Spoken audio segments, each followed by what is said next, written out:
Today I'm going to discuss the different types of tinnitus. Tinnitus does sound different to everyone, and it makes sense that there are different types of tinnitus.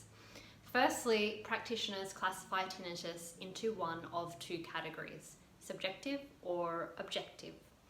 Subjective tinnitus is the most common form of tinnitus. Subjective symptoms can only be heard by the affected individual. This type of tinnitus can appear and disappear suddenly, and it may last from weeks to months at a time. In very severe cases, it may never stop. However, I must emphasize that most cases of tinnitus can be reduced, or at the very least, better understood and managed with professional guidance. That's really essential. Objective tinnitus. So objective tinnitus is the only form of tinnitus that can be heard by an outside observer. So when your practitioner examines you, she or he can hear it as well. It's a very rare form of tinnitus that may be caused by involuntary muscle contractions or vascular deformities. When the cause is treated, the tinnitus usually disappears entirely.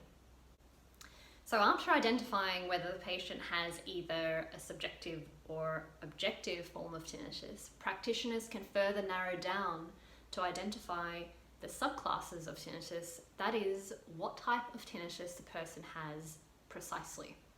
So let's go through these together. Somatic tinnitus. Somatic tinnitus is a condition where the sensory system in the body can cause, worsen, or influence tinnitus in some way.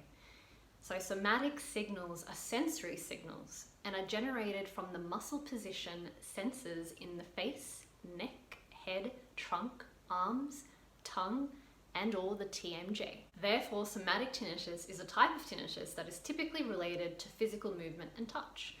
It can be generated by muscle spasms in the ear, the neck, or by other sources such as dental or physical alignment problems. Neurological tinnitus. While tinnitus typically begins with a hearing loss in many people, tinnitus is not exclusively an auditory problem. It is a result of neurological changes within the auditory system and within the parts of the brain that influence conscious attention and emotional state.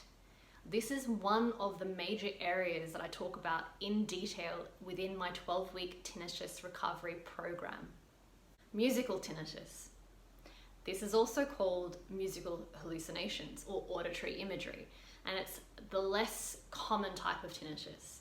Simple tones or layers of tones come together to recreate a melody or composition, or it can just be an old favorite song that plays over and over again.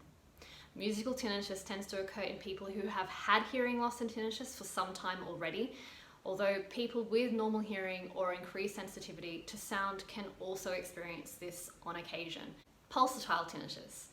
This type of tinnitus is rhythmic in nature and it aligns with the beat of the heart. So the sound can seem like a heartbeat itself, or it sounds like a swooshing or whooshing from no external source. The key feature is that it is in rhythm with the heartbeat. It usually does indicate a change of blood flow to the vessels near the ear or an increase in awareness of the blood flow to the ear. If you found this episode helpful, share it to anyone who may also benefit. Don't forget to subscribe to see more videos from me, and I will see you next time.